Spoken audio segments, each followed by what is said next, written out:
Muito bem, companheiros e companheiras, cá estamos nós aqui mais uma vez reunidos, agora para falar sobre processo de organização. Vamos aos trabalhos. Como objetivo básico para essa nossa discussão, nesse vídeo especificamente, vamos explicar os princípios e as etapas do processo de organização dentro de uma empresa. E também vamos definir ou falar um pouco sobre autoridade, responsabilidade e suas implicações dentro da estrutura organizacional. Falar um pouquinho de especialização, hierarquia, amplitude de controle e ainda algumas vantagens e desvantagens de centralizar ou descentralizar as atividades dentro de uma empresa. Vamos lá. Tinha esquecido de falar ainda sobre alguns componentes específicos do organograma. Vamos dar umas pinceladinhas sobre esse ponto. Pois bem, primeiramente, para que serve ou que danado é o processo de organização? Tudo começa com a análise dos objetivos, lá no planejamento. A partir dos objetivos estabelecidos no planejamento, fazemos uma divisão do trabalho, ou seja, distribuir tarefas e responsabilidades entre os indivíduos. Há ainda um outro ponto, além das responsabilidades, distribuir a autoridade. Isso tudo implica no desenho da estrutura organizacional. Mas aí vem a pergunta: qual seria então a diferença entre responsabilidade e autoridade dentro de uma empresa? Bom, é possível dizer que dentro de uma empresa todos têm responsabilidades, mas nem todos têm autoridade. Autoridade se refere ao ato de mandar e se fazer obedecer, seguindo a estrutura formal da organização. Ao falarmos de processo de organização de uma empresa, estamos falando dos aspectos formais. Esta autoridade que está citada aqui, então, se refere à autoridade racional legal, conforme proposto por Weber, o que significa dizer que é a autoridade que está descrita nas normas da empresa, quem manda e quem obedece. Já as responsabilidades têm a ver com a execução das tarefas, tem a responsabilidade por fazer um trabalho bem feito. Então podemos associar responsabilidade à execução das tarefas e a autoridade ao poder que o indivíduo tem de se fazer obedecer. Isto tudo é representado no desenho da estrutura organizacional por meio de uma figurinha que chamamos de organograma, mas vamos falar um pouquinho mais à frente sobre ela. Alguns princípios importantes para a divisão do trabalho, ou seja, distribuir responsabilidades e autoridades. Primeiramente, analisar os objetivos. Só a partir do momento que eu sei qual é o objetivo da empresa é que eu vou dividir o trabalho, distribuir as tarefas. Tenho que identificar qual o trabalho que é necessário para ser realizado. A partir daí eu vou dividir o trabalho e oferecer atribuições, distribuir atribuições e tarefas para as pessoas e grupos dentro da instituição. Pois bem, imagine então um contexto ou um objetivo: pesquisar modelos de administração. Muito bem. A partir dessa pesquisa, eu vou organizar ou dividir o trabalho em blocos. Talvez vocês já tenham feito isso fazendo seminários, onde vocês estudam. O primeiro bloco de trabalho seria uma pesquisa de campo. Um segundo bloco de trabalho seria uma pesquisa bibliográfica, consulta artigos, livros. E o terceiro bloco de trabalho seria a redação do relatório propriamente dito dessa pesquisa. Então eu posso distribuir de acordo com afinidades das pessoas participantes do grupo, quem vai ficar com a pesquisa de campo, quem ficaria com a pesquisa bibliográfica, quem ficaria responsável pela redação do relatório final. Um outro ponto: o objetivo de um cargo. Imagine o cargo de analista de administração de pessoal. Aqui nós temos a descrição desse cargo. É o responsável pelas atividades de análise e execução relacionadas à movimentação e registro do funcionário, folha de pagamento, rescisão, etc. Ainda temos as tarefas específicas desse cargo: contribuir para a correta manutenção do sistema de folha de pagamento, cálculos de rescisão de contratos, cumprimento da legislação trabalhista, enfim. É apenas um exemplo para ilustrar a descrição de cargos, que é uma outra atribuição, uma outra tarefa, um outro item importante do processo de organização. Descrever os cargos e dizer a quem ele está subordinado, quais as atribuições relacionadas àquele cargo, quem está subordinado a ele, se for o caso.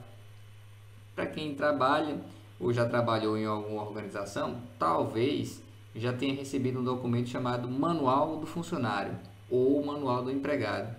É neste manual onde consta, por exemplo, essa descrição dos cargos. E, em tese, toda empresa de médio e grande porte deve ter todos os seus cargos descritos em documentos administrativos internos. Na sequência, vamos falar um pouquinho sobre hierarquia e amplitude de controle. Então, imaginando ainda aquele roteiro do projeto de pesquisa, aquele exemplo, temos aqui pesquisadores de campo, pesquisadores bibliográficos, analistas e redatores. Muito bem. Para avaliar a amplitude de controle de um organograma, esta figurinha aqui representa o nosso organograma. Para avaliar a amplitude de controle de um organograma, olhamos para ele numa perspectiva horizontal. Quanto maior o número de subordinados diretos de um cargo, maior a sua amplitude de controle. Nesse caso, esse coordenador de pesquisa possui 3 subordinações diretas. Se houver um outro cargo dentro da empresa que possua 2 subordinações diretas, esse cargo teria então uma menor amplitude de controle dentro daquela instituição. Uma outra perspectiva é analisar o quão hierarquizado é o organograma. Para avaliar isso, nós temos que contar quantos níveis hierárquicos a empresa tem. Nesse nosso exemplo fictício, temos 2 níveis hierárquicos, um nível com o coordenador do projeto, o outro nível com os pesquisadores e analistas. Então, quanto mais níveis hierárquicos o organograma apresente, mais hierarquizada é a empresa. Quanto maior o número de subordinações diretas de um cargo, maior a amplitude de controle daquele cargo ou que aquele cargo possui.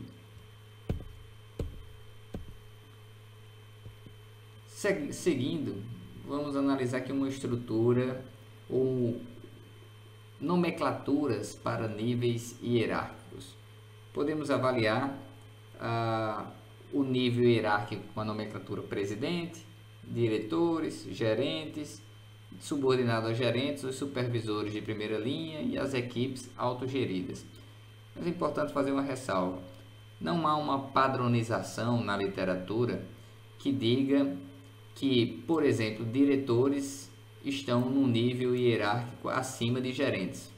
Então, dependendo da organização que a gente consulte, que a gente encontre, podemos encontrar alguma empresa que os gerentes ocupam um nível hierárquico superior aos diretores, ou que os supervisores ocupam um nível hierárquico superior aos gerentes. Então, não há uma padronização na literatura sobre isso, tá bom? Se fôssemos contar os níveis hierárquicos que eu havia falado agora há pouco, esse organograma, este outro organograma, possui ou apresenta 3 níveis hierárquicos. aqui o primeiro nível hierárquico, aqui o segundo nível hierárquico, aqui o terceiro nível hierárquico. Se fôssemos analisar a amplitude de controle deste organograma, teríamos que, vamos numerar aqui, colocar aqui como 1, 2, 3 e 4, teríamos que os setores 2, 3 e 4 provavelmente têm a mesma amplitude de controle, né? Se não, vamos contar. 1, 2, 3, 4, 5, 6, 7, 8 bolinhas. O mesmo acontece aqui, o mesmo acontece aqui. Ou seja, os níveis ou os setores 2, 3 e 4 possuem a mesma amplitude de controle, que é uma amplitude de controle maior que a do setor número 1. O setor número 1 possui apenas 3 subordinações diretas. Um outro organograma, um outro modelo de organograma, para a gente também tentar contar os níveis hierárquicos. Aqui temos um nível hierárquico, 2, 3, 4, 5 níveis hierárquicos. Este organograma é mais hierarquizado que aquele organograma que apresentamos no slide anterior. Agora vamos a algumas vantagens ou desvantagens da centralização e da descentralização. Organizações com poucos níveis hierárquicos, elas são mais centralizadas. Organizações com muitos níveis hierárquicos, elas são mais descentralizadas. Vantagem da organização centralizada: uma uniformidade de procedimentos, quem está lá em cima decide e todo mundo segue. Também facilita o controle, todo mundo se reporta a um único indivíduo. Uma vantagem da organização descentralizada é que uma maior autonomia para os gerentes pode gerar a maior senso de pertencimento à organização e poderia avaliar as metas a serem alcançadas por cada gerente. Desvantagens desses dois tipos de organização: a centralizada tem uma dependência da hierarquia para tomar a decisão. Então, se apenas um toma a decisão, qualquer coisa que se queira fazer dentro da empresa tem que esperar aquela pessoa decidir. Essa uniformidade também vai impedir o desenvolvimento das pessoas, porque elas não vão competir entre si, elas vão apenas aguardar o gestor tomar a sua decisão. Uma desvantagem da organização descentralizada é a perda de uniformidade. Cada gestor pode agir de uma forma diferente. E é uma tendência à duplicação de tarefas, de atribuições ou desperdício de tempo, porque duas pessoas acabam querendo fazer a mesma atividade. E aqui mais algumas vantagens que vocês podem especificar depois fazendo a leitura do livro de Introdução à Administração, do Maximiano, ou de Administração nos Novos Tempos, do Hidalberto Chiavenato. Organização centralizada, vantagens: rapidez na comunicação, acesso fácil à informação. Outra vantagem da organização descentralizada é que a competição pode ser positiva, estimula a criatividade das pessoas. Talvez tenha um processo de decisão mais ágil dentro da organização a partir das discussões que venham a acontecer. Um outro ponto importante é falar um pouquinho sobre o organograma, que já citamos anteriormente, né? Essas linhas pertencentes ao organograma representam os caminhos que a comunicação deve seguir dentro da empresa. Seja ela a comunicação ascendente, seja ela uma comunicação descendente. Não pode haver, ou em tese, a comunicação, a decisão, ela não pode pular níveis hierárquicos, porque isso poderia implicar em ingerências, se for no sentido de cima para baixo, ou até conflitos, se for no sentido de baixo para cima. Então, um ponto importante é que a comunicação deve sempre seguir essas linhas traçadas no organograma. Cada caixinha dessa pode representar um cargo ou um setor. Mais comumente, essas caixinhas representam setores ou departamentos dentro de uma empresa.